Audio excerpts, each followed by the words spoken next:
Boa noite. Boa Boa noite. noite.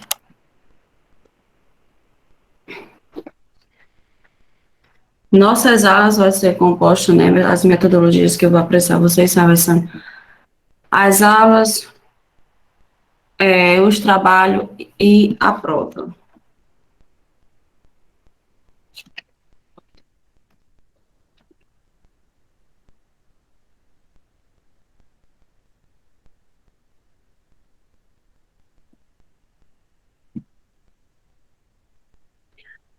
O objetivo da aula: compreender melhor sobre a saúde mental, a história e a evolução e quais os instrumentos de apoio à saúde mental. Se tiver alguma dúvida, pessoal, vocês podem ligar o microfone e me perguntar, tá bom? Outra coisa que eu vou falar a vocês. Eu não estou aqui para reprovar ninguém, certo? Ninguém. O aluno próprio que se reprova. Eu, particularmente, como professora, não reprovo nenhum aluno. Agora, sim, eu sou a pessoa mais maleável do mundo, eu entendo, eu compreendo o aluno quando eu vejo que ele tem interesse, vejo que eu não pude entregar meu trabalho. Eu vou analisar a situação porque o aluno não pôde entregar o trabalho. Mas se eu vejo que o aluno não tem responsabilidade, eu vejo que o aluno só está empurrando com a barriga e quer brincar dentro de sala de aula, aluno comigo não brinca em sala de aula, certo?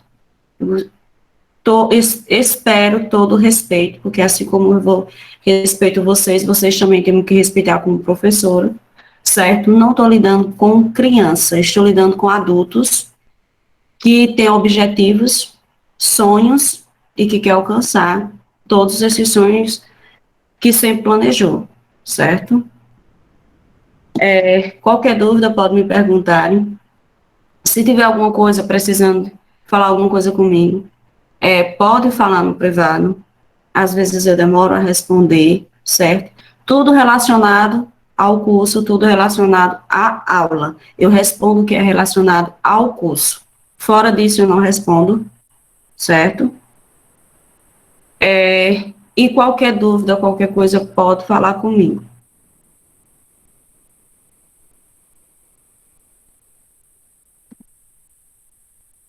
Agora a gente vai falar um pouquinho sobre saúde mental, certo? Vocês, como estão no curso de enfermagem, entendem que a saúde mental ela é fundamental nos dias de hoje, como sempre foi muito fundamental. Eu não trabalho com apostila, Matheus, eu sempre trabalho com slides, certo? Eu sempre boto alguns artigos para vocês lerem no sistema, sempre eu lanço muito artigo. Outra coisa que se vocês quiserem achar bom, meu dia a dia é bem corrido, certo? Eu não só dou aula aqui, eu trabalho no CAPS. Então, assim, é bem corrido, eu não vou estar sempre podendo responder vocês, ou qual seja o que for, tirar alguma dúvida, alguma coisa. Eu sugeri na turma passada deles fazerem um grupo no WhatsApp, professor e alunos, onde assim que eu lançava o slide no sistema, eu lançava também no grupo, certo? Eu lançava no grupo artigos, eu colocava no grupo o slide, facilitava para todo mundo, certo? Porque nem sempre eu estou com o computador para estar no sistema colocando, e eu tenho a hora de colocar no sistema, e o celular a gente já está diariamente, certo? Então o celular é bem mais fácil de se colocar os Professora, materiais. Pode falar. professora, só que a gente já, esse grupo que a senhora tá, é onde os professores colocam, entendeu? O slide, Uhum. é nesse grupo aí que a gente tá. Sim, sim. Eu sei que eles geralmente colocam, só que eu sugeri na outra turma passada, não sei se vocês vão querer, é opcional, se vocês quiserem ou não, de fazer um grupo com os alunos também, porque qualquer dúvida, não encher o outro grupo de perguntas a um professor só, entendeu? Então, eu sugeri. Mas se vocês acham melhor colocar num grupo só, para mim, sem problema. Não tenho nenhum problema, certo? Mas talvez seja até melhor fazer um grupo, porque o grupo do CETEP está privado. E os Justo, alunos não têm como interagir. justo. E sempre fica aquele receio, porque tem outras pessoas da instituição e sempre o aluno fica um pouco receoso de falar alguma coisa que quiser falar ao professor. Então, Professora, pode dizer. eu verifiquei com outras turmas, né, também para saber se estava Sim. privado, não podia falar, e isso foi com agora eu não digo, com todos, da Hum. mesma, até da radiologia, foi bloqueado tudo, por Foi, causa eu já, de, justo, por causa que estava tendo muita conversa. Então, eles foram e privou o grupo. Então, assim, fica a opção de vocês. Se vocês quiserem, podem me colocar no grupo, não tem problema. E assim que é, eu lançar no sistema, eu já lanço no grupo também. Mas é opcional, se vocês quiserem, tudo bem. Certo? Mais alguma dúvida? Não, vamos começar as aulas. Vamos embora com fé em dia Nossa Senhora. Certo. O que é saúde mental? Sim, eu estava falando a vocês que a saúde mental ela é essencial hoje, não só como hoje, mas sempre nos tempos antigos, certo? Mas infelizmente não é como hoje. Era tratada totalmente diferente. Vamos falar um pouquinho da história da saúde mental. A saúde mental não significa ausência de doenças. Para ter saúde, é preciso se ter um completo bem-estar físico, mental e social. A gente sabemos que a nossa mente é quem controla todo o nosso corpo, certo? Então, quando você está bem mentalmente, vai estar bem socialmente, você vai estar bem fisicamente. De acordo com a Organização Mundial da Saúde, a saúde mental é definida como um estado de bem-estar no qual o indivíduo é capaz de usar suas próprias habilidades, recuperar-se do estresse rotineiro, ser produtivo e contribuir com a sua comunidade. A gente vai falar um pouquinho sobre a história e a política da saúde mental. Antigamente, a saúde mental, as pessoas que tinham algum transtorno mental, que tinham algum problema mental, eles eram excluídos da sociedade. Eles eram vistos como as piores pessoas, certo? E as autoridades, quando eles se encontravam com uma pessoa que tinha transtorno mental, pessoas que eram aleijada, mendigos, homossexual, prostitutas, meninas que perdiam a virgindade do casamento e várias outras coisas, eles lançavam no manicômio, certo? Para aquelas pessoas, tudo na natureza se explica através de ideias ligadas à prática da magia e religião. Mas antes de acontecer tudo isso, que eles viam essas pessoas com maus olhos na sociedade, aquelas pessoas também foi vista como um deus, certo? Eles, antes de ser tratado, antes de se colocar no manicômio, na Idade Média, essas pessoas eram tido como deus. Eles traziam essas pessoas para, deixa eu só colocar aqui, para as autoridades, para essas pessoas dar um norte às autoridades, porque do que era certo, do que era errado para essas autoridades fazerem.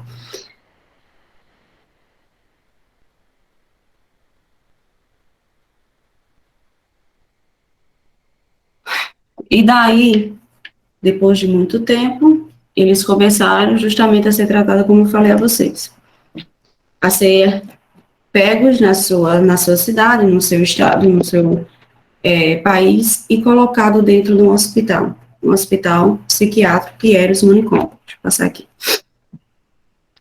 E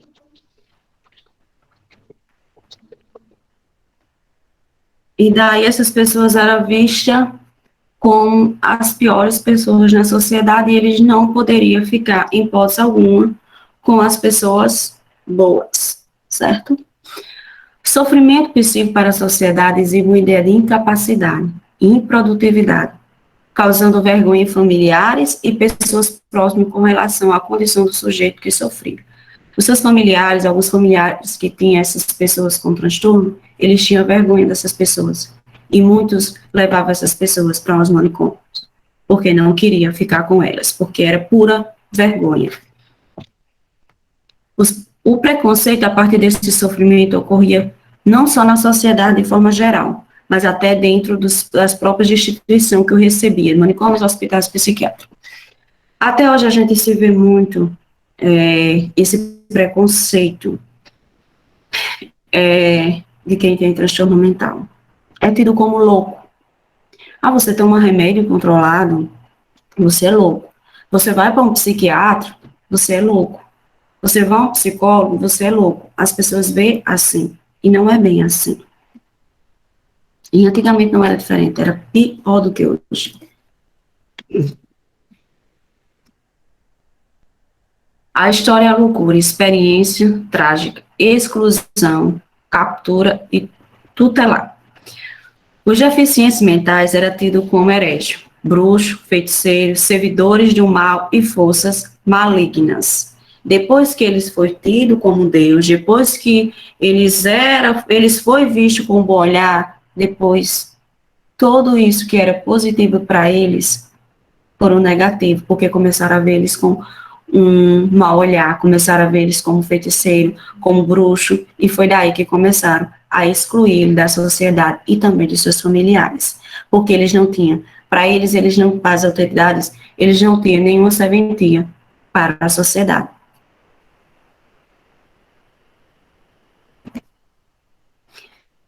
Mudanças que ocorrem em virtude da política. Uma das coisas também que essas pessoas que tinham eles começaram a colocar também no manicômio essas pessoas, porque essas pessoas não traziam lucro para a sociedade. Muitos não trabalhavam, quem era mendigo não trabalhava, né? Quem tinha transtorno não trabalhava, então tudo isso para eles não trazia lucro, então bota-se para o manicômio. E quando levava essas pessoas para o manicômio, era muito longe das áreas urbanas, então eles eram excluídos literalmente da sociedade. A reforma psíquica, e sem falar de que muitos, lá eles não tinham qualidade de vida, nos manicômios não tinham qualidade de vida.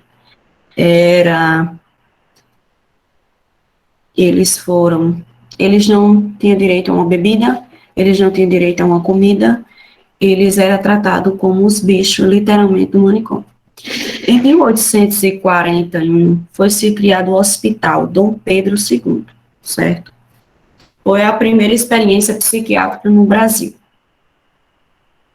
Os tratamentos que eles tinham nesse hospital eram camisa de força, choque e doses de medicamentos excessivas, para ver se acalmava esse paciente em crise, certo? Só que esse excesso de choques, de medicação, acabava trazendo o paciente à morte, porque eles não aguentavam. O Hospital de Barbacena, se eu não me engano, ele é em Minas Gerais. Foi fundado em 1903, certo? A capacidade dele era para 200 pessoas, certo? E ele é um hospital que contava com mais de 5.000 pacientes. Então, assim, era muita gente para um local pequeno. E sem falar na qualidade de vida dos pacientes, certo? Todos os dias, chegava, assim, nesse hospital, trem lotados de pessoas. Pessoas, como eu falei para vocês, transtorno mental, prostituta, aleijado, mendigos, eles eram deixados lá. Esse trem era conhecido como o trem dos loucos, certo? Eles deixavam todos os dias essas pessoas. Se estima-se, estudos diz que há cerca de 70% das pessoas que se encontravam nesse hospital psiquiátrico não tinham nenhum diagnóstico de doenças mentais, certo? E eles eram enviados porque eram considerados pessoas sem nenhuma importância para a sociedade. Deixa eu passar aqui.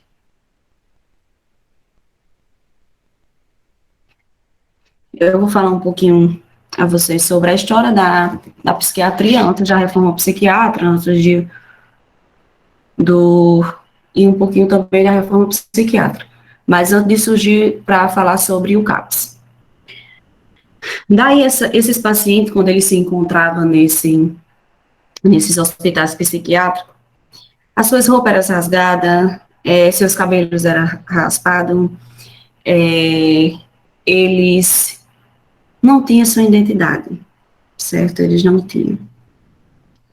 Eles, como eu falei a vocês, eles comiam rato, fezes, bebiam água de esgoto e até mesmo urina, porque não era oferecida uma qualidade de vida para eles lá, certo? E eram mulheres, era criança, eram homens, todo tipo de pessoas estavam nessa situação. Eles dormiam sobre capinhos, então eles mesmos tiravam esses capinhos e muitos tinham formigas e eles amanheciam o dia com o corpo todo cheio de alergia, porque eles dormiam sobre as formigas num capim. Eles eram espancados, eles eram violentados. Para eles não ser violentados, sabe o que é que eles faziam? Eles passavam fezes no corpo deles, para se livrar da violentação. Mas, infelizmente, muitos não conseguiram. Morria de frio, morria de fome.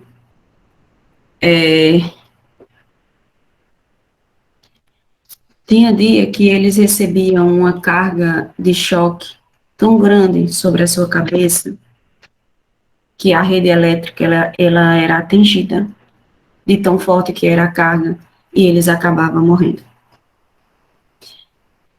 E o que é que acontecia? Quando esses hospitais estavam muito lotados, que todos os dias chegava esse trem, o que é que acontecia? Chegava a eles a falecer 16 pessoas por dia. Por dia. Esses pacientes faleciam. Certo? Pode falar? Na verdade, eles matavam, né, professor? Era eles matavam, porque o excesso de choque mexia com todos os órgãos, certo? Com todo o corpo e com o cérebro, que se diga, desculpa. Então, eles faleciam porque não aguentavam o excesso, né? Isso até hoje é proibido. Teve até uma conversa, alguns artigos, querendo que esse eletrochoque, que chama, voltasse. Só que não foram aceitos, porque isso não tem rendimento nenhum, certo? Para a ciência, positivo não tem. Eles dizem que isso é para quando o paciente está com crise, acalmar o paciente. Só que é uma calma, mas não acalma, entendeu? Ao contrário, isso deixa o paciente desfalecido. Então, não é indicado para nenhum tipo de tratamento, principalmente psicológico e psiquiátrico. Com tudo isso, esses corpos dessas pessoas que morriam, sabe o que eram feito? Mais de 1.800 cadáveres eram vendidos a faculdades de medicina. Mais de 17 faculdades. Então, eles lucravam com a morte desses pacientes. Eles usavam da morte deles, eles matavam, e ainda de matar, vendia os cadáveres, certo? E ninguém procurava saber, e ninguém questionava por que isso, por que aquilo, porque para eles aquele sujeito não tinha nenhum valor. Então, para eles, não fazia diferença. Quando houve um excesso de cadáver muito grande, que eles não conseguiam mais vender, certo? eles pegaram e começaram a comercializar as ossadas, certo? Ele fazia todo esse procedimento no pátio, em frente aos pacientes, em frente àquelas pessoas que estavam ali, e eles viam tudo. Hoje, de quase 5.000 pacientes que se encontravam hoje, que se encontravam no Hospital de Barbacena, hoje se encontra 200 pacientes sobreviventes disso. O que aconteceu com esses pacientes? Devido de tanta violência, de tanto coisas que aconteceram com eles, muitos hoje não conseguem se socializar. Então, eles vivem em uma casa de residência terapêutica, muitos o que conseguiram se socializar, encontrou a família e vive nessa casa terapêutica, certo? Essa residência terapêutica. Já os outros que teve essa dificuldade de socialização, que foi muito atingido, que a família não procurou, eles vivem em um hospital hoje, infelizmente.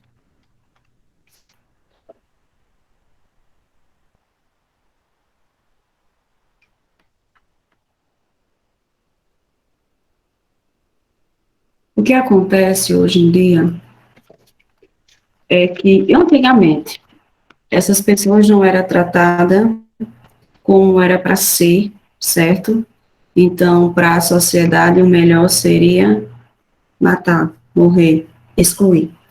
E foi o que eles fizeram, excluindo eles, tirando eles da área urbana e levando eles para um isolamento, uma exclusão. A gente vai entrar um pouquinho agora sobre o surgimento de novos ambientes, certo? Depois dessa luta, a gente sabe que teve uma luta muito grande, a reforma psiquiátrica foi uma vitória muito grande, certo? Com tudo isso. Então, assim, depois de muita luta, surgiu a lei, né, que foi uma luta muito grande, essa lei 10.216,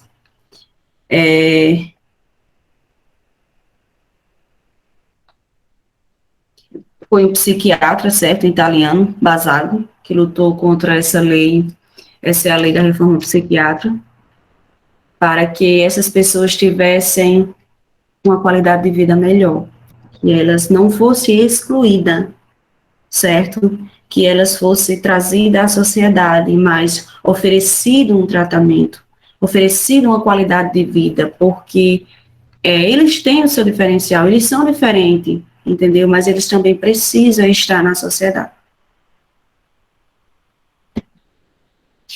Essa lei foi implementada em 2001, certo? E faz 12 anos que mais uma luta, né, foi vencida. E daí, depois de toda essa luta, foi lançado os novos ambientes. Que novos ambientes são esses? Os mais conhecidos em cidades menores, como Açu, são o Centro de Atenção Psicossocial. O que é o Centro de Atenção Psicossocial? O famoso CAPS. Como é o serviço do CAPS? O serviço do CAPS é trazer essas pessoas à sociedade, certo? É dar o direito, é dar autonomia a esses pacientes, é cuidar do paciente, entendeu? E não excluir o paciente da sociedade e simplesmente dizer que eles não têm o seu direito, ou roubar o seu direito. Oi? Meio que excluir, né, professora? Eu entrego a Sim. faz meio assim que de excluir, né? O caso que está acontecendo até hoje em dia, né? Querem tirar as crianças, né, especial da escola, essas coisas, né? Meio que eles, né, quer excluir ele do mundo, é tipo assim? Justo. Antigamente, os hospitais psiquiátricos, os manicômios, o propósito deles justamente era esse, era excluir o sujeito da sociedade, porque aquele sujeito não servia, entendeu? Infelizmente, até hoje, existe ainda esse preconceito muito grande com a saúde mental e mesmo com toda a nossa luta, há 12 anos que vem essa luta depois da lei que foi implementada, mas mesmo assim existe muitas lutas ainda a ser vencida em questão de saúde mental, certo? Então veio o Centro de Atenção Psicossocial, que é o CAPS. O CAPS, ele justamente para trazer o paciente, para conscientizar esse paciente que ele tem que estar na sociedade, que ele pode ter o atendimento psiquiátrico, ter o atendimento com psicólogo, ter o atendimento com enfermeira, ter o atendimento com assistente social, ter essa rede de atenção a eles, entendeu? E ele está incluído na sociedade, e não excluído, e sim incluído na sociedade, dá o direito, dá autonomia a esse paciente. Porque justamente aqueles pacientes, antigamente, eles não tinham autonomia. E justamente para dar autonomia a eles, para eles entenderem. Hoje, a demanda do CAPS é muito grande, gente, muito, muito grande. Porque, infelizmente, nossa sociedade, ela está muito adoecida mesmo. E muitos pacientes, para chegar, devido ao preconceito muito grande, chegar ao CAPS, é uma luta muito grande. Não é fácil, eu decido hoje chegar ao CAPS. Eu vou ao CAPS hoje, eu vou atrás de um tratamento no CAPS, não é assim. É uma luta que vem sendo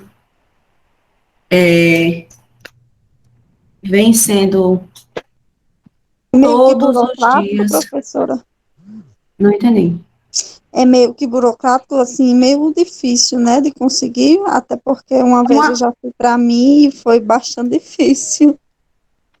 Porque, assim, é uma luta muito grande para o paciente devido ao preconceito, certo? O paciente, ele não amanhece hoje e diz, eu vou ao CAPS e chego ao CAPS, não. Ele enfrenta o preconceito familiar, existe o preconceito familiar, existe o preconceito da sociedade, existe vários tipos de preconceito, certo? Então, assim, é difícil, não é fácil. Mas, o paciente que faz o tratamento direito, pode falar, alguém levantou a mão? Sou eu, professora Jackson. Sim. Eu tenho ansiedade e Hum, eu estou muito em falar sobre esse assunto, sabe? Só com, assim, eu estou me abrindo mais, mas com certas pessoas eu fico travado, porque sim. por receio desse medo que a pessoa vai falar sobre mim, entendeu? Porque como eu tenho Hum, ansiedade, aí as pessoas taxam como doido, como louco.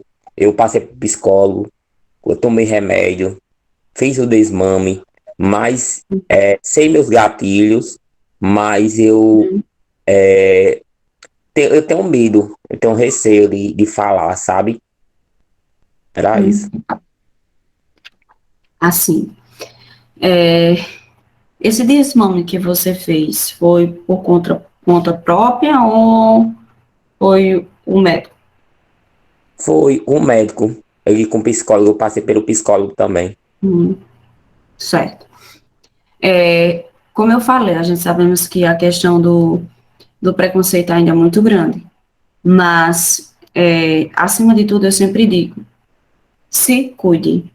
Eu não sou contra, não é porque eu sou psicóloga, eu não sou contra, em hipótese alguma, a medicação. Eu não sou contra. É para ter qualidade de vida? Tome. A medicação, eu estou doente, e a medicação vai me dar uma qualidade de vida? Tome a medicação. Não evite a medicação porque fulano tem preconceito. Não. Vise sua qualidade de vida. Independentemente de seu primo ter preconceito, seu amigo ter preconceito, mas é você. Primeiro você tem que olhar para você. Se você não estiver bem consigo próprio, você não vai estar bem com o outro. Entendeu? Então faça por você. Pode falar, alguém levantou a mão, não vi quem. Alguém ia falar? Eu concordo plenamente com o Jacques, até porque eu também tomo remédio, não vou mentir. No Hum, começo do curso, eu passei por uma situação bem difícil mesmo. Quem me ajudou foi o professor de Libras, Adailton, que hoje ele não tá, eu acho que ele não dá mais aula, né? teve que dar uma viajada, e junto com a psicóloga. Eu acho que se não fosse assim, com a ajuda deles, eu acho que eu não teria enfrentado o que eu estava passando, pela situação que eu estava passando. Mas hoje, graças a Deus, eu estou bem, estou tomando remédio direitinho. Sofro preconceito, sim, porque muita gente chega para mim e diz que isso é remédio de doido, muita gente diz que eu sou doida, que eu sou louca, mas não é nem por isso também que eu vou deixar de tomar, não, porque eu sei exatamente a pessoa que eu sou e o que eu sou capaz de fazer. Justamente. Você não pode, eu sei que infelizmente a gente diz muito, escuta-se dizer assim, você não pode deixar a opinião do outro entrar na sua vida. Mas infelizmente nós acabamos influenciados pela opinião do outro. Isso é todo mundo. Mas o que eu digo, como eu falei ao outro rapaz, eu não sei se é Jackson, o nome dele, é que é necessário olhar para si. Se você está bem, independentemente ou não do preconceito, você precisa visar você, olhar para você. O importante não é ninguém, a não ser você. Depois que você estiver bem, você consegue todas as outras coisas. Mas você precisa estar bem consigo próprio, entendeu? Não como eu falei agora há pouco a vocês, ainda existe muito preconceito em relação a isso, e vai se demorar um tempinho ainda para essa realidade nossa mudar, porque quando eu iniciei o curso de psicologia, não existia um mercado que se tem hoje, e nem muito menos a demanda que se encontra hoje, porque era raro você ver uma pessoa indo para uma terapia, entendeu? Fazendo acompanhamento psicológico. E quando se ia, era escondido, certo? E hoje eu costumo dizer muito, para você ter qualidade de vida, seja você tem algum transtorno ou não, é fazer terapia. Terapia não só ajuda você com o transtorno, a terapia lhe ajuda no seu dia a dia, entendeu? Como lidar consigo mesmo, como lidar com os problemas do dia a dia, como lidar com os seus familiares, como lidar com os seus amigos, como lidar no trabalho, ela é fundamental, entendeu? Ela é essencial hoje para todas as pessoas. Pode falar. Professora, até mesmo com essa pandemia, né? O índice subiu bastante, porque principalmente as mulheres, né, que sofrem violência doméstica, e antes da pandemia e com a pandemia, como ficou isolado em casa, sofre muito mais. Então, a mente dessas mulheres, não só delas, dos homens também, mas principalmente delas, ficou muito abalado, porque não sabia como o parceiro era, porque vivia numa rotina, e quando passou a ficar em casa, aí descobriu quem era. Não era de verdade, quer dizer que você estava dormindo com seu próprio inimigo. Mas, com a pandemia, o índice de suicídio, de depressão, de ansiedade aumentou muito, certo? Por que aumentou? Porque, infelizmente, nós, seres humanos, somos muito influenciados pela sociedade mais do que a nossa própria casa, nossos próprios familiares, certo?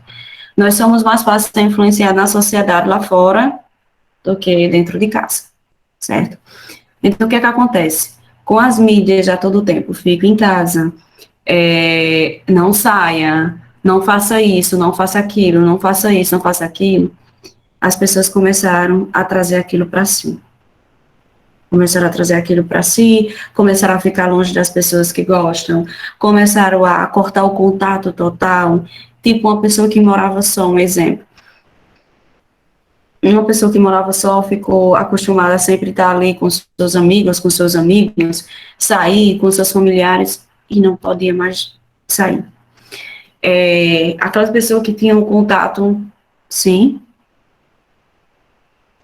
Professora, eu tiro por mim, né, que eu trabalhava aí no espaço VIP em Açu, e eu tive que sair porque eu tenho um filho que tem problemas, né, e comuniquei à mulher, né, que ele tinha problema no coração, pulmão, e não poderia ficar, né, porque eu poderia trazer a doença, né, para dentro de casa, né, aí eu mesma perdi o emprego e fiquei até hoje, estou desempregada.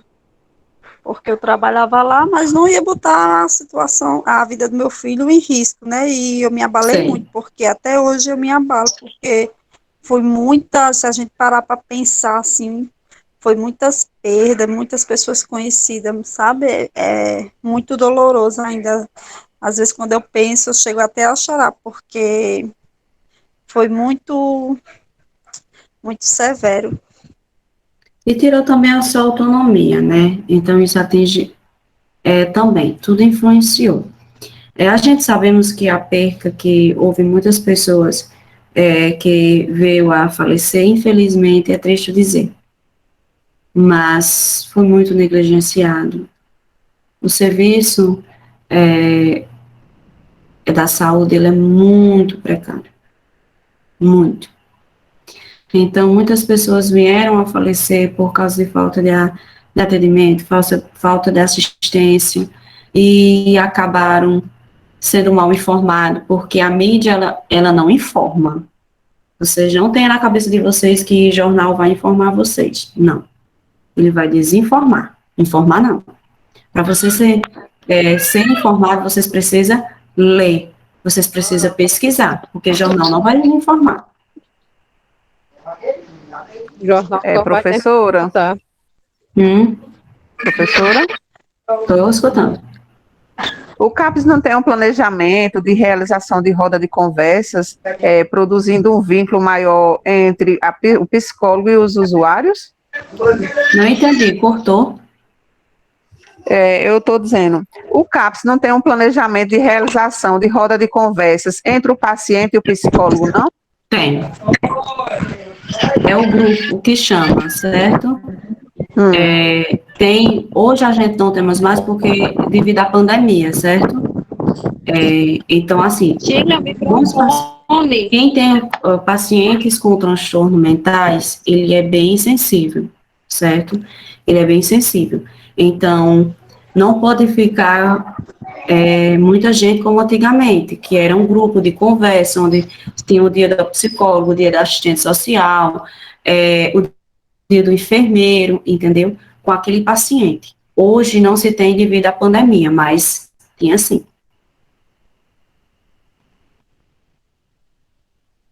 Mais alguém quer falar? Professora, o que é transtorno é bipolar que chama, é? Sim. Transtorno. Transtorno bipolar, o que é isso? O transtorno bipolar é uma mudança de humor, certo? Mas eu costumo dizer o seguinte, que para você saber, para você dizer que seja um transtorno, tem que ter duração, constância e persistência, certo? Persistir aqueles sintomas. Existe o bipolar 1, o bipolar 2 e o bipolar 3, certo? Mas para se ter esse diagnóstico, é necessário uma avaliação psicológica, é necessário uma avaliação psiquiátrica, certo? Não posso chegar para você e dizer assim, olha, você tem um transtorno bipolar. Não. Sempre tem que ter uma avaliação bem criteriosa, certo? Porque ninguém pode chegar de uma hora para outra e dizer você tem isso, você tem aquilo. Tem que ter um estudo, tem que ter avaliação, certo? É porque eu tenho uma sobrinha que ela tem transtorno bipolar.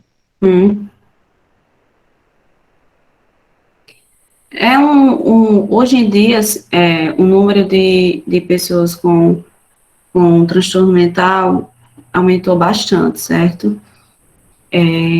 Mas, é como eu digo, se você tiver algum familiar ou algum amigo que você vê algum comportamento, sempre ajude, auxilie com ajuda, procurar o CAPS, certo? Sim. Mas esse transtorno é de criança ou ao passar do tempo é que a pessoa vai tendo? Não, qualquer pessoa pode ter. Agora sim, o transtorno bipolar, ele dá mais, ele dá em criança, ele dá em adulto, ele dá em pessoas com mais idade, certo? Mas é mais descoberto, geralmente, em pessoas quando está na fase adulta, certo?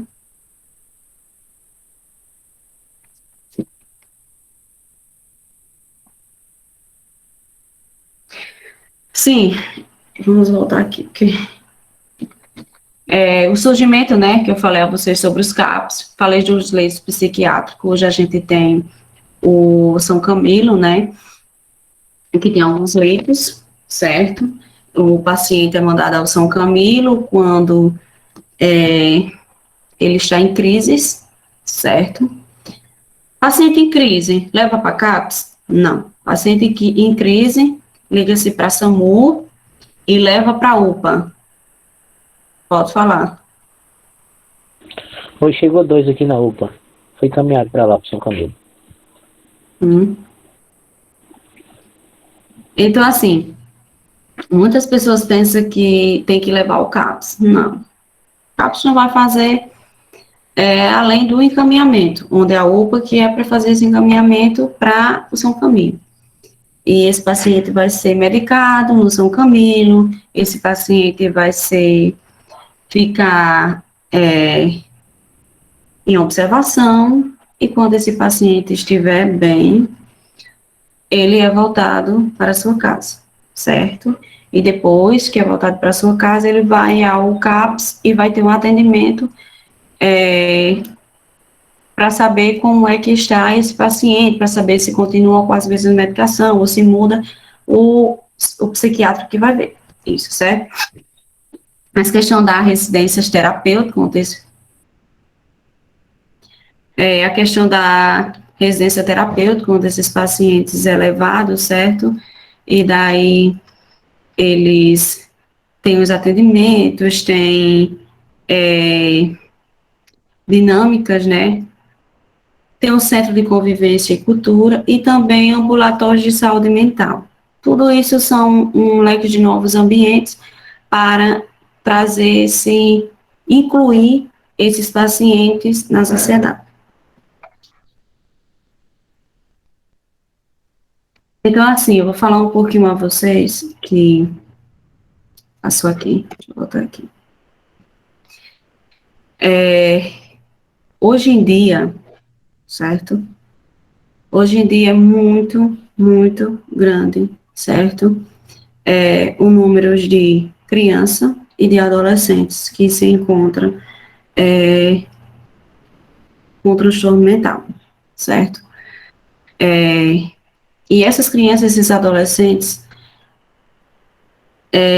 muitos familiares eles não têm um conhecimento, porque, como eu falei a vocês, sobre a saúde mental, ela ainda não é tão discutida como precisa ser, porque acho que vocês devem ter visto isso no curso de vocês.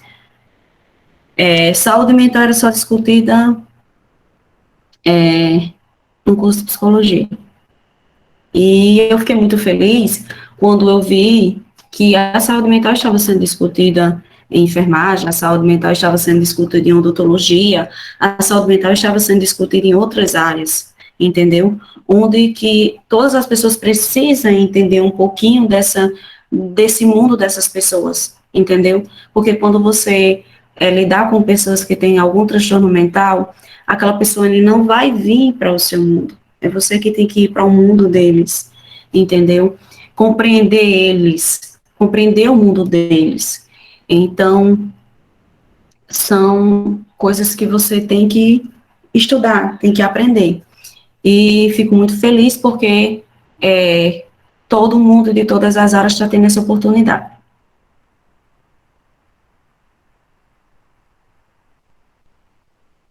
Assim, não existe cura de transtorno.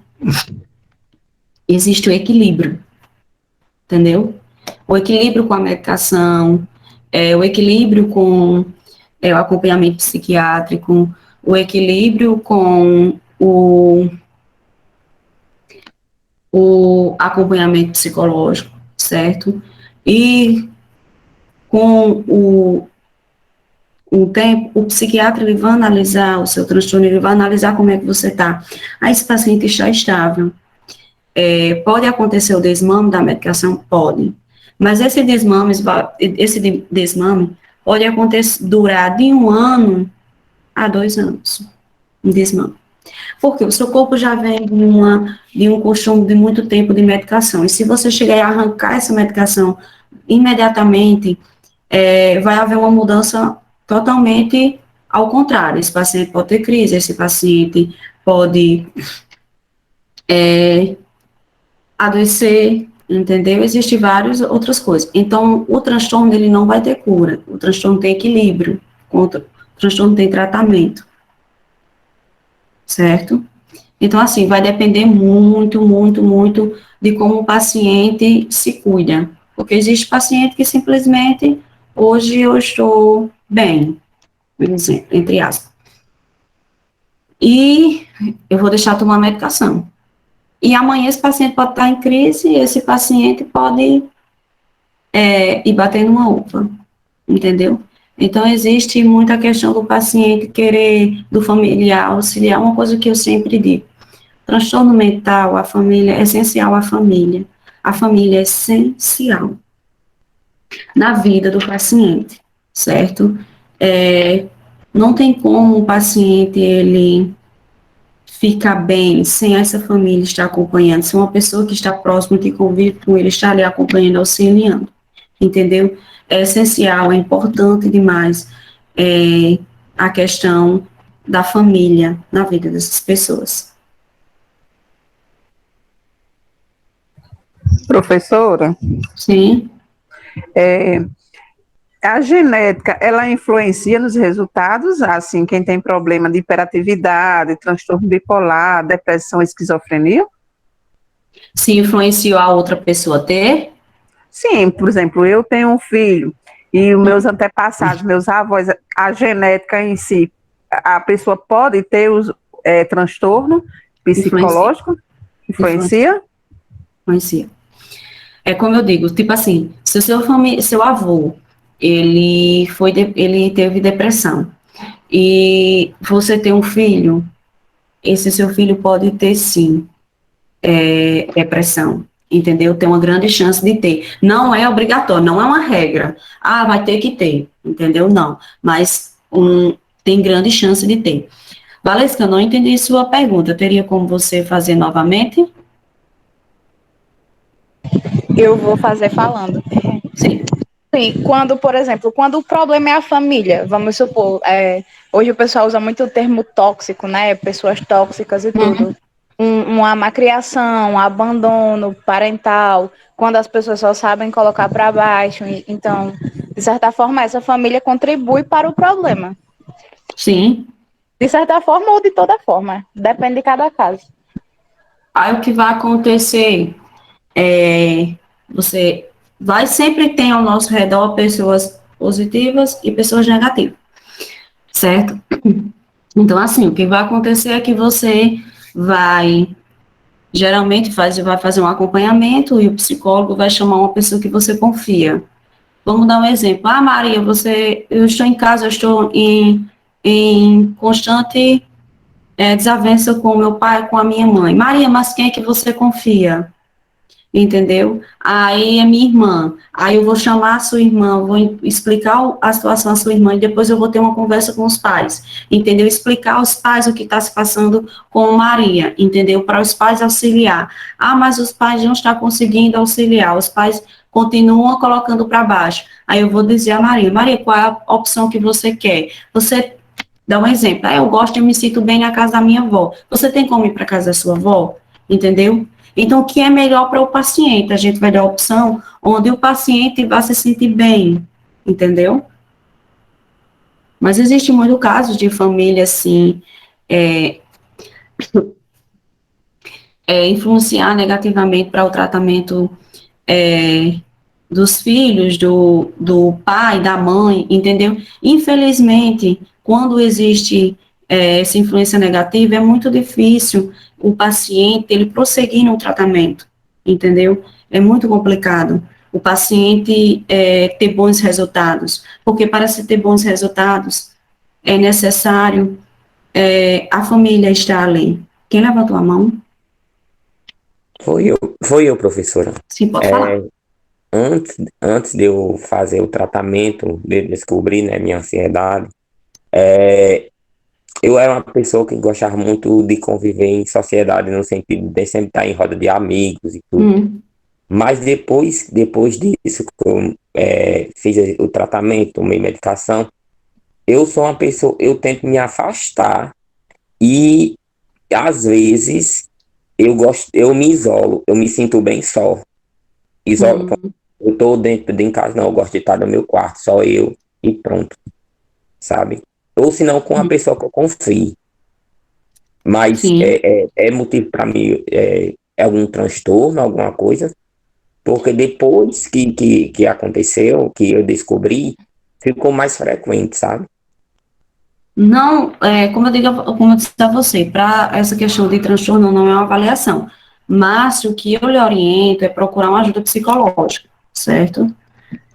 Porque muitas vezes, quando um paciente ele recebe um diagnóstico, ele vive um luto, certo? Um luto e uma aceitação, entendeu? Muitos questionamentos vêm na mente desse paciente. Então, esse paciente precisa de um auxílio terapêutico, ele precisa de um acompanhamento terapêutico, ele precisa do psicólogo ali auxiliando ele, entendeu? Então, o que eu lhe oriento é procurar ajuda psicológica, entendeu? Ok, professor. Porque o que lhe machuca, o que dói em você, não vai doer no seu pai, não vai doer na sua mãe e seu pai não vai saber dizer onde é que está doendo. Quem pode dizer isso é você. Então, como você hoje é um adulto, e entende a questão do seu transtorno, entende, tem uma mente mais aberta, porque existe, não que isso seja ignorância, mas tem pessoas que não aceitam. Ah, eu tenho um tal transtorno, mas eu não aceito esse transtorno e não quero, em hipótese alguma, vai sofrer mais, vai sofrer mais.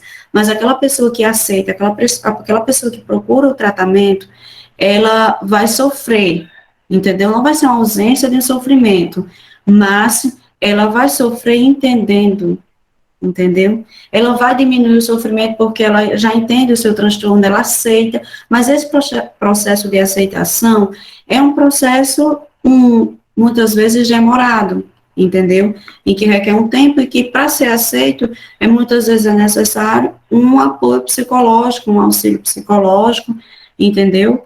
Que é muito importante, não fazer só acompanhamento, aí eu fiz acompanhamento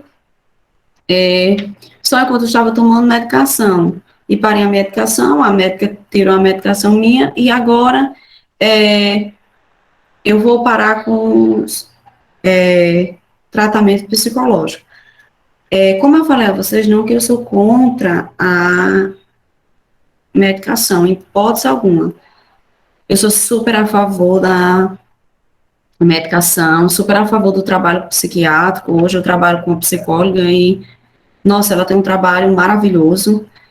E, assim, mas muitas pessoas ligam muito só a uma medicação.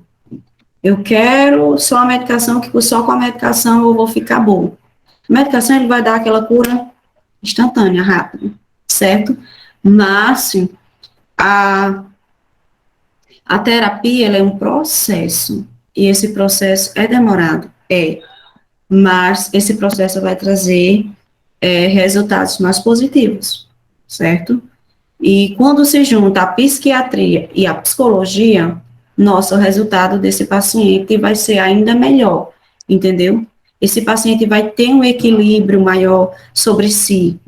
Então, eu particularmente digo a você que procure uma ajuda psicológica, porque é essencial. Professora, uma vez eu assisti uma palestra e era um psiquiatra, eu não lembro o nome dele, mas ele falava assim que as pessoas que preferem ficar sozinhas têm a maior probabilidade de se sentir confortável em admitir suas falhas, e elas estão mais sintonizadas em bem com o fato de serem perfeitas. Isso remota a um senso, e elas preferem ficar sozinhas consigo mesmas, elas se sentem mais confortáveis, entendeu? E não dividir os problemas que ela tem com outra pessoa por não confiar. Não Justo. Justo. E essas pessoas que têm essa certa dificuldade em se socializar, essas pessoas, elas vão sofrer, entendeu? Porque nós, tem até um ditado que diz, gente precisa de gente para ser gente, certo? Então, assim, precisamos das pessoas, entendeu? Para se socializar, para se sentir melhor, porque, tipo assim, hoje existe uma amiga sua que lhe deixa à vontade. Então, o que lhe deixa à vontade faz bem para você. Quem falou? Professor. É exatamente o que a senhora falou aí agora. Se não tiver um conjunto para ajudar, aí a pessoa vai ficar cada vez ficar deprimida e não vai sair fora nunca da criança. É assim? Justo. Sempre é uma rede que envolve família, eu sou paciente do CAPS, então envolve a família, envolve a rede do CAPS, envolve a UPA, envolve todos os serviços públicos, entendeu? Porque vai influenciar para a melhoria daquele paciente. É um conjunto, né, professora? Justo, é um conjunto, é uma rede. Eu acho que deve ser um conjunto de tudo, né, professora, assim, porque tem inúmeras pessoas que eu acho que tem esse problema dentro de casa, que tem todo mundo ao seu redor e ao mesmo tempo está sozinho. Justo, e hoje em dia é muito difícil, porque assim, nós sabemos que é mais difícil você chegar para uma pessoa, mais fácil chegar para uma pessoa de fora e falar alguma coisa do que para a gente de casa. Porque se tem aquele negócio do julgamento. O que é que meu pai vai pensar de mim? O que é que a minha mãe vai pensar de mim? Ah, se eu chegar e dizer a ele que eu fui em tal lugar. Existe muita criação. A criação é muito... tem que olhar muito como essa pessoa foi criada, certo? Porque o sujeito, você tem que levar em conta desde o nascimento daquele sujeito, certo? Como foi a criação, como foi o nascimento, entendeu? Para entender o que passa sobre a mente do sujeito, entendeu? Então, é necessário a família participar, é necessário a família entender. Hoje, chega adolescentes demais dizendo que porque a mãe não compreende, porque o pai não compreende, influencia a criação, influencia, porque sabemos que hoje em dia, a ausência dos pais na vida das crianças, dos adolescentes, são muito grandes, até por causa do dia a dia. Hoje, as mulheres, hoje os pais, os homens que se digam, os pais no geral, trabalham e tem pouco essa atenção para os filhos, entendeu? E a ausência dos pais na vida dos filhos causa muito coisas negativas. Não vai ter chamada. A menina tinha falado. Tem alguém aqui com a mão levantada? Quem ia falar? Foi sem querer, apertei aqui sem querer. Sim, tá bom. Eu levantei e ia fazer uma pergunta, mas depois acho que você praticamente respondeu. Porque eu ia perguntar e tirar uma dúvida. Sim, pode falar.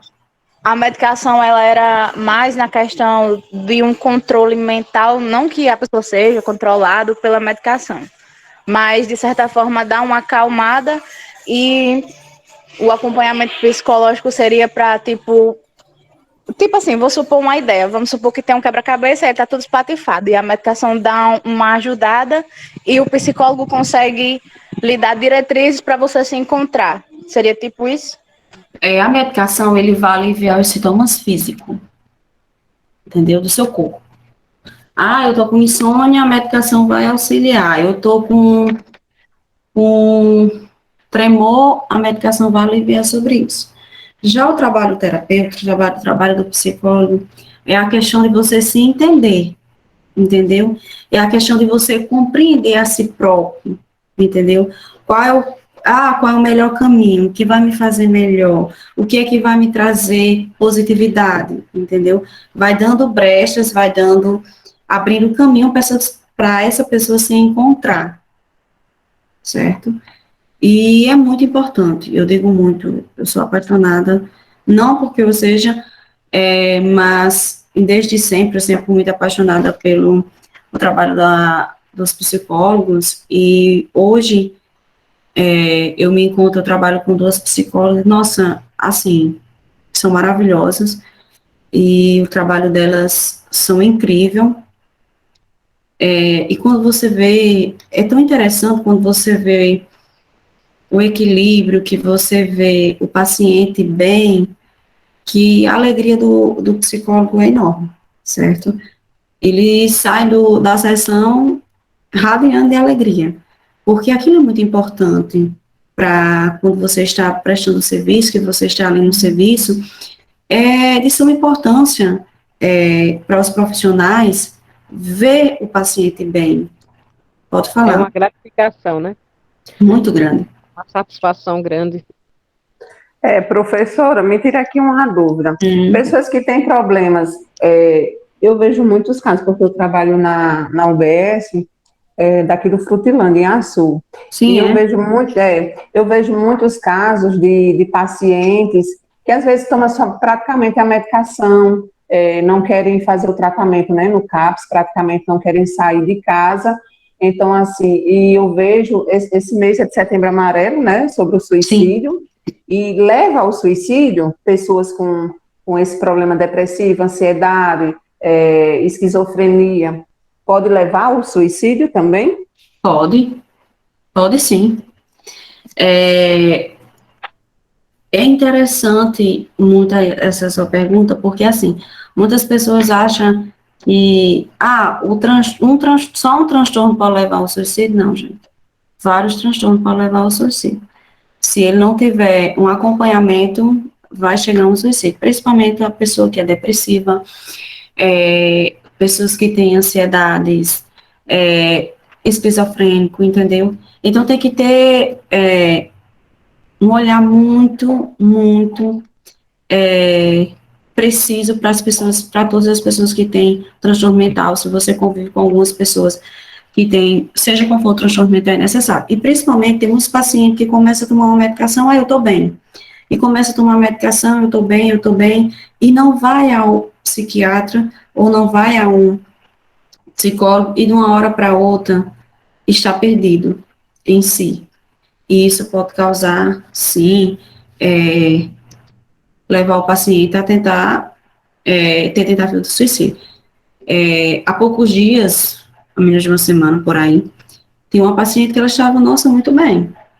Nossa, e essa paciente surtou e ela tomou todas as medicações que ela tinha e teve que fazer lavagem nela e levou ela para a UPA porque ela tinha surtado e hoje ela está internada na sua família. Entendeu? Então, principalmente a gente sabemos que a demanda do CAPS, por ser muito grande, o acompanhamento é de 3 em 3 meses, certo? Então, aí que precisa de um cuidado, os familiares precisam de um cuidado maior com essa família, com esse paciente, porque se não tiver um cuidado, é complicado, não é fácil. Quem cuida de pessoas que têm transtorno mental, eu costumo muito dizer, quem cuida de um doente precisa de uma ajuda psicológica, certo? Porque não é fácil você lidar todos os dias com uma pessoa que tem transtorno. E você tem que entrar no mundo deles. Porque eu sou assim. Até hoje um paciente comentou comigo, mas eu tomo medicação e eu não sou dessa forma que ele é. Mas cada um age de uma forma diferente. Pode acontecer também dos familiares que cuidam dos seus filhos ou sobrinhos, e familiares em si, ficar até doente, né, professora? Muito. Tem paciente nosso que levou, um exemplo, levou a mãe com um transtorno e acabou sendo paciente de lá porque estava pior do que a mãe. Porque adquire uma carga de estresse muito grande por cuidar, porque a gente sabemos que cuidar de pessoas não é fácil. É um trabalho difícil, entendeu? É um trabalho que requer paciência, é um trabalho que requer muito, muito nosso, entendeu? E se você equilíbrio, não porque se eu adoecer eu sou fraca, não é isso. Todos nós pode acontecer de adoecer, isso é normal. O estresse do dia a dia, a carga do dia a dia, várias outras preocupações, acarreta para nós a qualquer seja um adoecimento. Isso é super normal. Professor, eu vou contar um caso, eu sei que eu estou fazendo muitas perguntas, Não, pode fazer, mas não tem problema não. Eu sabendo responder, não se preocupe não que eu respondo. E se eu não souber, eu ainda estudo e na próxima aula eu respondo. tem uma paciente que ela é surda e muda, né? Então tem um dia das receitas lá na UBS. E a mãe dela, ela não sabe ler nem sabe escrever. Então sempre ela pergunta como é que toma. Aí eu desenho o sol, desenho a lua, que é para ela saber que tem que tomar essa medicação de manhã e de noite. E essa paciente, ela é surda e muda, ela é muito agressiva. Então, ela criou uma confiança muito grande em mim. Então, eu tenho que estar todo dia, às 7 horas da manhã, na unidade, para que eu possa dar medicação a ela. Aí, à noite, eu mando a mãe dela conversar com ela, como ela é surda e muda, para dizer que ela tem que tomar aquela medicação, senão eu vou ficar triste. Aí eu faço a carinha de triste. Aí, não é que o tratamento está dando certo? Interessante, uma coisa aí que você falou, essa habilidade que você teve, entendeu? É de tamanho, assim, uma admiração enorme agora eu estou tendo com essa sua habilidade, com essa sua criatividade, né? Porque você desenvolveu essa criatividade, essa habilidade para com ela e entrou no mundo dela. É como eu digo, o, o profissional, ele precisa entrar no mundo do paciente, entendeu? Aí, quando você entra no mundo do paciente, o paciente vai se sentir melhor. Olha, não sou eu, tem alguém comigo, tem alguém segurando na minha mão, entendeu? Então, ele vai se sentir à vontade e ele vai se apoiar totalmente em você, entendeu? É muito importante ter essas habilidades, é muito importante ter essa sensibilidade, essa empatia, entendeu? Porque a gente sabemos que muito fala-se em empatia, mas hoje, no serviço, é muito difícil você encontrar uma pessoa, um profissional que tenha essa empatia, que cuide, porque para se trabalhar com pessoas que têm algum transtorno, ou seja qual for a área, precisa ter empatia e compreensão. Principalmente pessoas que têm transtorno, precisa mesmo entrar no mundo deles, e nem sempre, uma coisa que eu digo muito a vocês, sempre a gente vai entrar no mundo, sempre a gente vai estar ali de boas. Não, gente. Existem pacientes que eles são bastante agressivos, certo? E que esse paciente traz risco para você. Quando esse paciente traz risco para você, você precisa, entre a sua vida e a do paciente, você precisa preservar a sua vida, certo? Você, tem um paciente ali, eu vou acalmar ele, o paciente está em crise, eu vou pegar ele, eu vou acalmar ele. Não, gente, não é bem assim. O paciente está em crise, afaste-se dele, e o melhor que você faz é ligar para a SAMU. Professora, a mãe dela falou que quando ela está em crise, ela tem uma força tão grande que ela derrubou um guarda-roupa. Aí por isso, eu no começo eu fiquei com medo, sabe? Porque ela olhava para mim bem estranho. Mas aí eu conversando, eu aprendi algumas coisas de falar em línguas de surdo e mudo. Aí eu conversando com ela, levei ela para tomar café, enquanto o médico não chegava a vez dela. Aí a mãe dela disse, incrível, porque ela não chega perto de ninguém. E ao mesmo tempo eu fiquei com medo, sabe? Sim. Mas meu coração pedia que eu fizesse isso. E eu fui fazendo, e hoje ela tem uma confiança enorme, e ela já faz um mês que ela está tomando a medicação bem direitinho, já está se alimentando, já está ficando bem gordinha. Ela tem 22 anos. Isso é muito positivo. Não que a gente não vá ter medo, gente. Acontece muito de a gente ter que sair do atendimento. Acontece muito de você ter que sair da sala, ou que o paciente chegar na recepção e você vai ter que sair, porque se ele implicar com você, ele dizer assim que temos pacientes que dizem assim, eu vou matar você. E a gente, pela nossa vida, a gente vai ter que escapar, ir para uma sala onde ele não vê a gente, entendeu? Alguém levantou a mão? Foi, Professora? Sim. É o seguinte, eu vou contar um caso, eu não vou nem dizer uma pessoa que é antiética, né? Até porque nós estudamos ética e é isso que tem que ser. Tanto que é em ambiente de trabalho, que eu estava em ambiente de trabalho, e mesmo no curso é antiético dizer o nome da pessoa, né? Mas eu estava no meu ambiente de trabalho e uma colega minha de trabalho tem uma filha especial. Aí eu questionei a ela como foi que aconteceu. Aí ela disse, não, ela dormiu e acordou assim. Ficou com um problema, sabe? Ela tem qual é o Não transtorno? fala. Não, ela não disse não. Eu só sei que ela não anda e ela não fala. Mas ela mexe no celular, ela tem essa habilidade. E eu sempre conversava brincando com ela e eu fui pegar água para ela. Depois que eu peguei água para ela, quando eu passava por ela, ela começava a sorrir para mim. E eu começava todo o tempo que eu postava, eu disse, você gostou de mim? Aí eu fiz um jeito, sabe como ela não falava? E também é, ela escutava, que eu fazia gestos e ela dizia que ela meio que balançava a cabeça e sorria. Aí eu digo, então eu encontrei o jeito eu senti que ela gostou de mim e eu gostei dela. Eu acho que pelo fato de eu ter dado água a ela, mas eu sei que a mãe cuida sempre super bem, leva para todo canto, sabe? Perfeitamente bem. E quando a gente fala nessa falou em sociedade preconceituosa, é realmente muito preconceito, porque assim, a mãe dela leva ela para todo canto e, e ela anda de moto com ela. E a mãe dela tem uma habilidade de levar ela na moto, sabe? E eu sou muito de observar as pessoas. E eu observei o olhar das pessoas para aquela mãe. Eu não sei se era de admiração ou se era por curiosidade. Eu não sei o que as pessoas estão pensando, que a gente não está na mente das pessoas, né? Mas eu acredito que seja por preconceito também, porque a gente sabe que a sociedade é bem preconceituosa. Essa questão dela, a filha dela,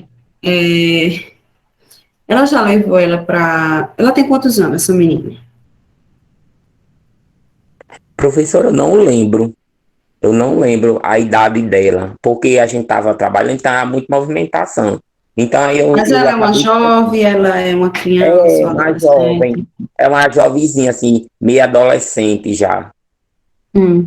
Aos pais, você sabe dizer se os pais já levou ela para médicos para ver essa questão? Já a professora, ela disse que levou para todos os médicos e os médicos não descobrem, não sabem o que é que ela tem, porque ela só dormiu e acordou daquele jeito. Entendi. É uma situação a ser Professor, analisada, né? Pode falar. É esquisita, né? A eu situação. tenho, eu tenho um exemplo aqui em minha casa, assim. Meu pai é AVC na época e a confiança dele até tomar o medicamento, depois de ter a primeira crise, a segunda crise, ele não tinha confiança em ninguém. Eu saía para o trabalho e tinha que ligar. Quando ele ouvia a minha voz, ele dizia, agora eu tomo. Vocês não sabem o que eu sinto, você não sabe o horário que eu tenho que tomar remédio, ele não tomava com ninguém. Eu tinha que ligar para casa para ele poder tomar. E quando eu chegava, ele dizia, pronto, chegou quem sabe de tudo aqui de mim, e vocês não sabem de nada. E começou, até ele passou 8 anos com AVC, mas não tinha confiança em ninguém, para nada mesmo. Até para limpar os ferimentos dele, quando eu pedia a minha irmã para limpar, ele dizia, não, ninguém sabe limpar, só Vanélia que sabe limpar, só Vanélia que sabe o que eu sinto, como é que eu me sinto, olha, eu como bem, ele comia bem realmente quando eu dava de comer, esperava eu chegar. Ele pegou uma confiança tão grande que minhas irmãs disseram, a boca dele não tem outra coisa, é Vanélia. Mas foi o tempo todo que sempre morou com ele, que sempre dedicou, fui eu, sabe? Aí, aqui, a confiança de mamãe é do mesmo jeito. Minha mãe tem 83 anos, mas ela não tem confiança em ninguém se não for a mim. Tudo que passa, eu vou fazer alguma coisa, ela disse, não, é com minha menina que sabe, eu não sei de nada. Se eu for o médico, ela do mesmo jeito. É minha menina que sabe, eu não sei de nada. O paciente, ele Desde sempre, nova era assim. ele sempre escolhe, ele sempre se apega a uma pessoa em que ele confia, em que ele deposita toda a sua confiança, tudo, ele sempre se apega a uma pessoa, isso é super normal. Tanto que quando a gente vai fazer algum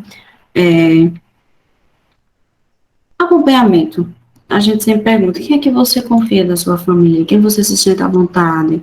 Entendeu? É normal isso e também, ao mesmo tempo, muito gratificante, porque quando você tem essa confiança dos seus pais, tem um auxílio muito positivo para ter um avanço no dia a dia dele, entendeu? Quem leva a tua mão? Foi eu, professora. Como a minha amiga Vanélia falou aí em relação ao familiar dela, eu me lembrei bastante da minha avó, que eu cuidei dela, né? Desde Sim. sempre. E ela tinha Alzheimer, tinha Alzheimer. Então, assim, ela, como fala em questão de remédio, ela só sentia confiança em mim, para alimentação também a mesma coisa. Eu cheguei a sentar perto dela, conversava, e ela ficava calma. Eu dizia, a senhora quer que eu dê de comida à senhora? Eu dava de comida a ela. Tentando sempre colocar ela para fazer, porque ela não podia perder a autonomia dela. Mas quando ela não conseguia, que eu via que ela derramava, aí eu ia auxiliava ela, mas ela só chamava pelo meu nome, só queria eu perto dela. E quando ela veio a falecer, foi um baque muito grande para minha vida, muito grande, realmente. A ligação, né? A ligação, ela influencia bastante a quem cuida. Deixa eu ler aqui, só a pergunta, uma coisa que a menina fez aqui.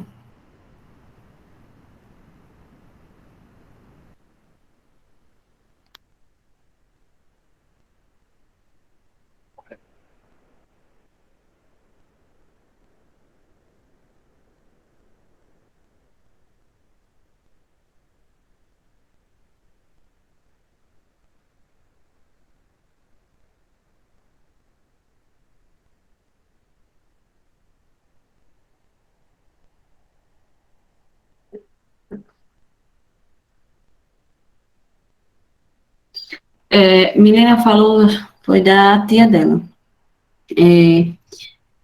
Ela já tinha depressão. Então, uma duração de uma depressão muito longa, né? Aos 30 anos e hoje tem 55 anos.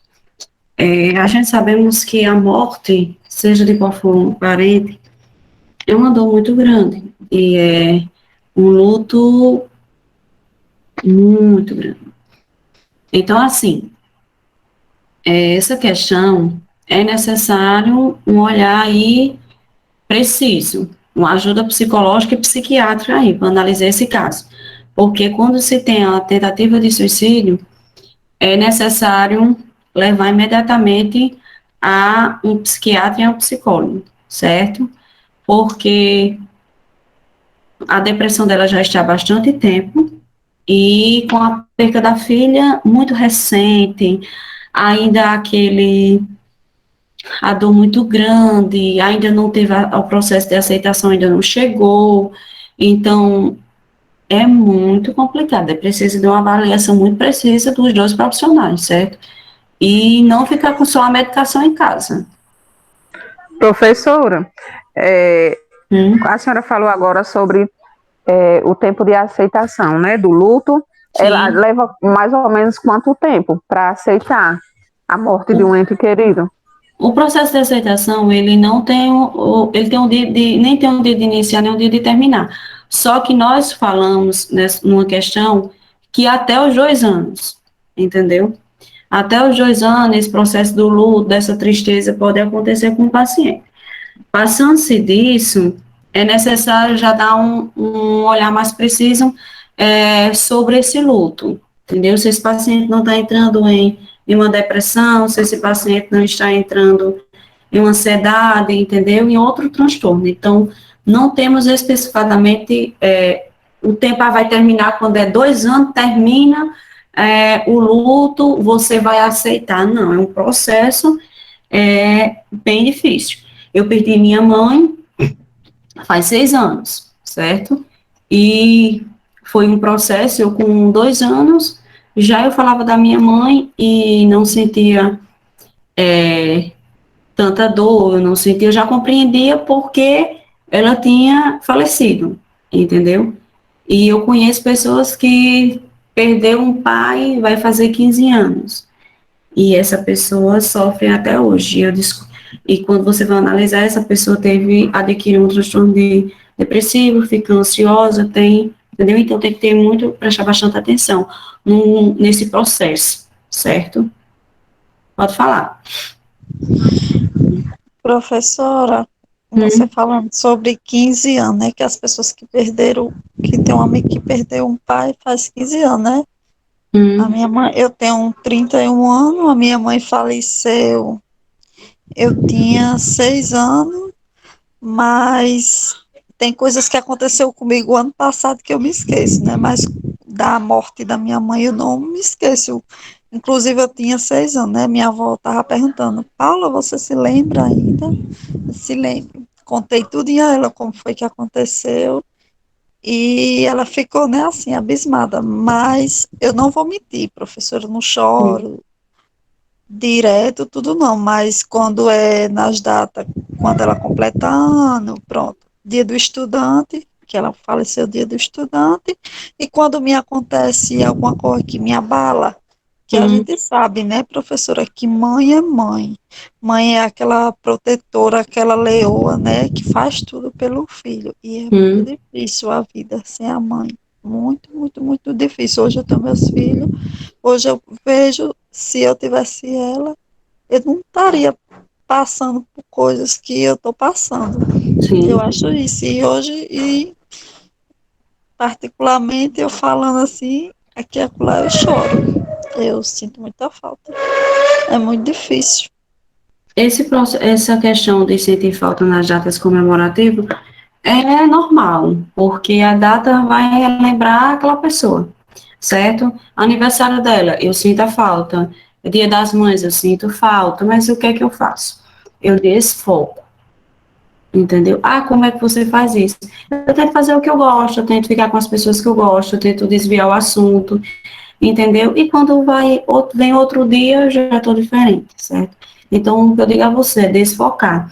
Se vê que não está bem, vê que aquilo já está lhe trazendo sofrimento a mais, procurar uma ajuda psicológica, é de suma importância. E essa questão de você lembrar com muita veemência a morte da sua mãe, é porque quando um acontecido, ele marca a nossa vida, é difícil de ser esquecido.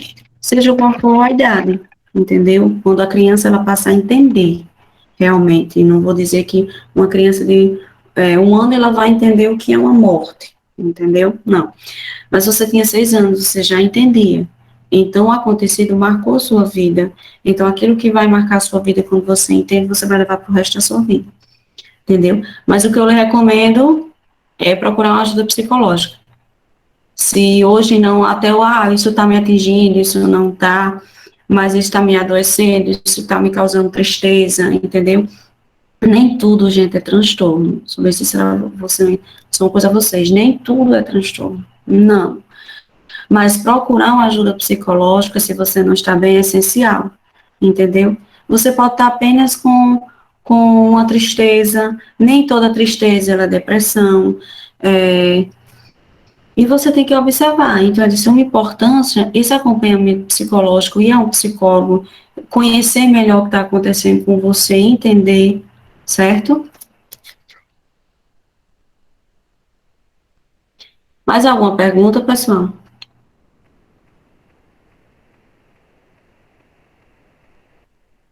Não, eu só quero dizer que eu adorei a aula de hoje, mesmo tendo entrado atrasada. Muito obrigada.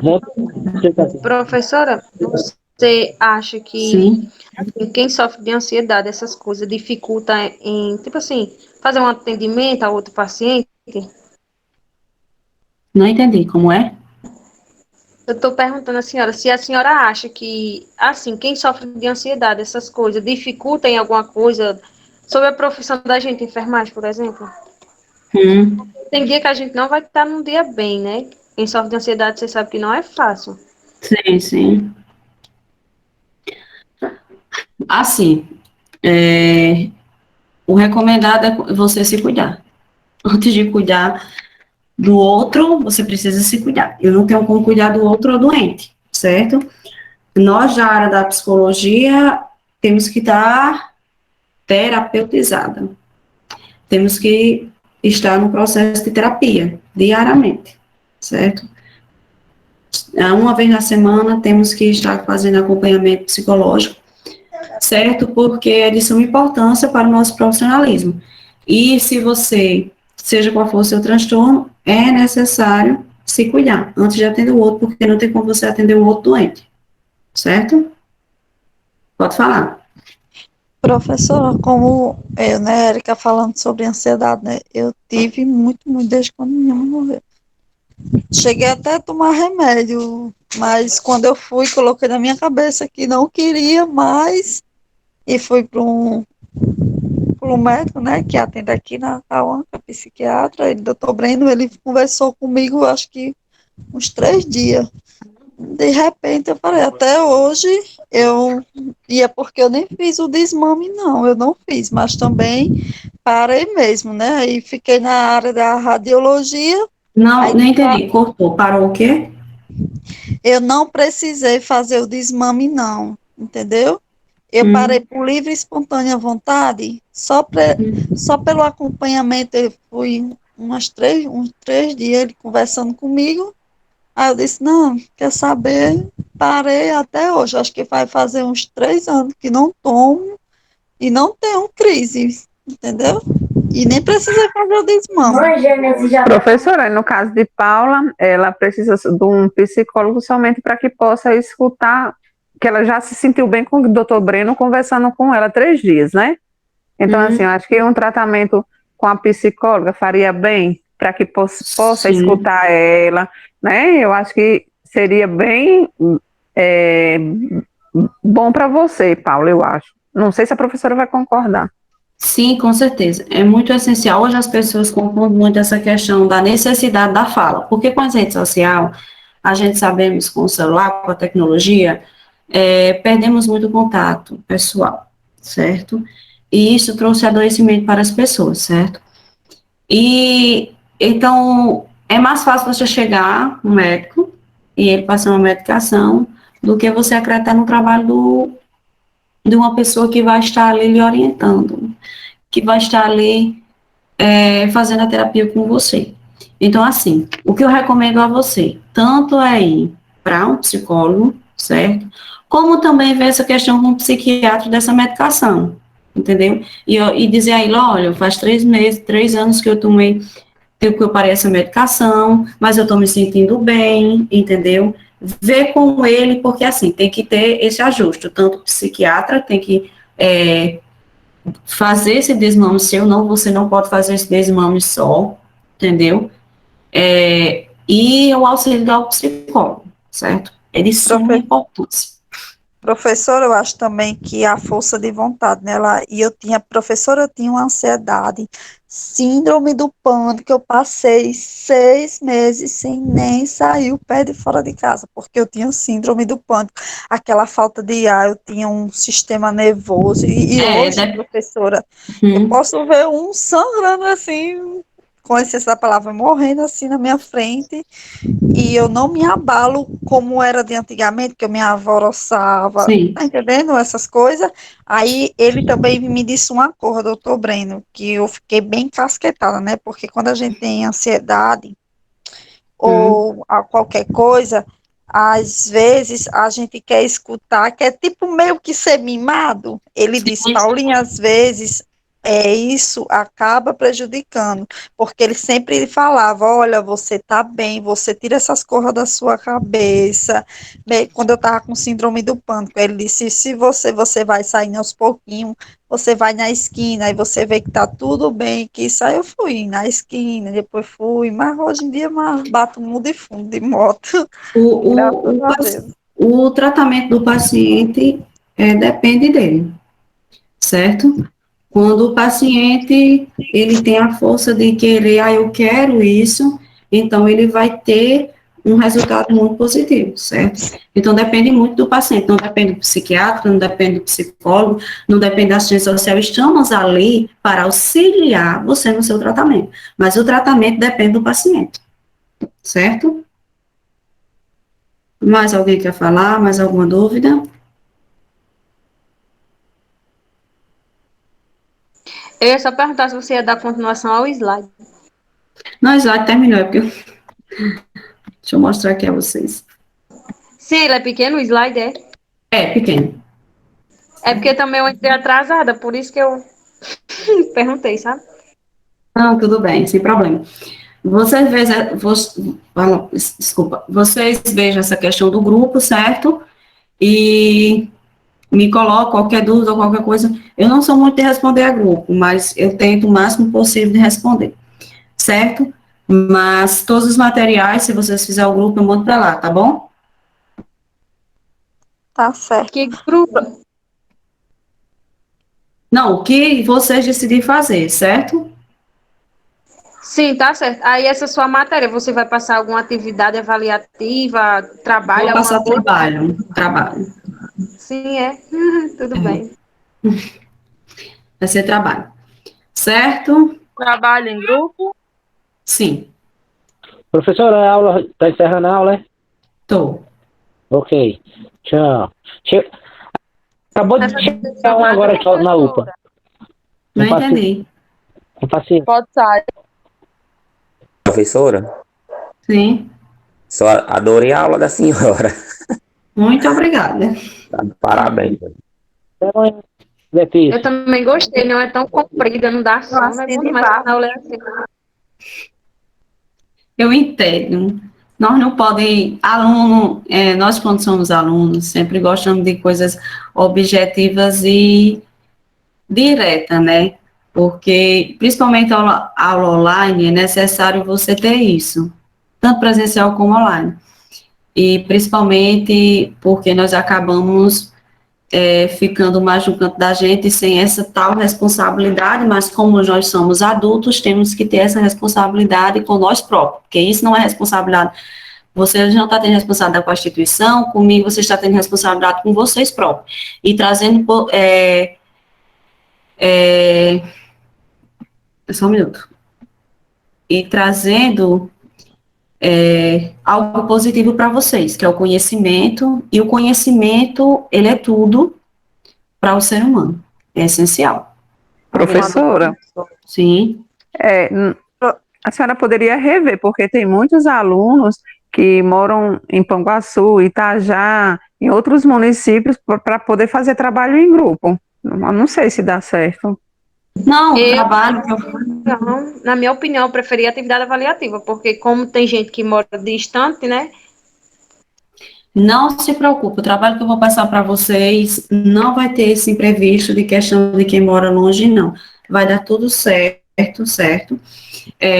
A outra turma que eu peguei, eu tinha 20 e poucos alunos, eu acho que 10, 15, eu acho que era.